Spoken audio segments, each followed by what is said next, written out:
week I try to find some time to walk around the garden, take in its beauty, and that's when I tend to see who's blooming.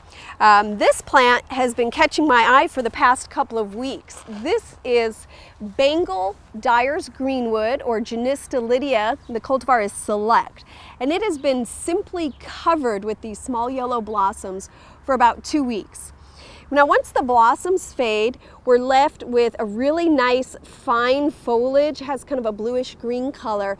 It has beautiful texture for the garden. This plant is fairly low growing. Once it's established, Janista is heat and drought tolerant, and it also happens to be deer resistant for those of you who have deer problems in the landscape. We can use it in a couple of ways, either as a low growing shrub, or you can use it as a ground cover. It only reaches of a height of about 18 to 24 inches, and it'll spread only about 2 feet. So we want to plant a nice big mass of it. Now, all this yellow really calls for a nice purple complement, and I have that here with our Blackbird Euphorbia.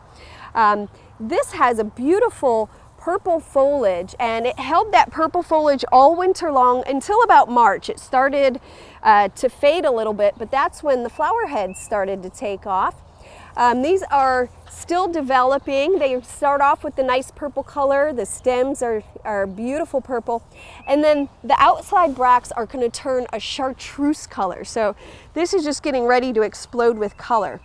Now, after the flowers are done, I'm going to go ahead and cut the stems back by about 1/3, and that's going to encourage new growth down below and a bushier habit. You can see that it's already getting a little bit of a start on growing some new foliage down below.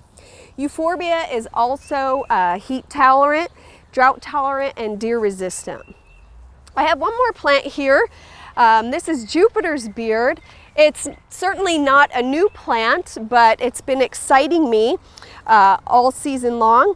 This is a cultivar called Coccinia, and it blooms its peak bloom in the springtime, but then it'll continue to flower throughout the summer.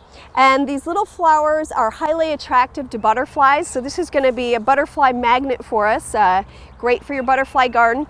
But also the flowers do very well if we cut them and bring them indoors for flower arrangements. So a lot of different uses for this plant. One of the things I love about Jupiter's Beard is that it tolerates a variety of growing environments, and so that makes it the perfect plant for a space like this where we have a transition from the sun into the shade, because it'll take both of those light conditions and kind of just move in seamlessly into this area. Plants reach about 2 to 3 feet tall. They are prolific seeders, so if you don't want them to come up in your garden, just go ahead and deadhead the flowers after they finish blooming.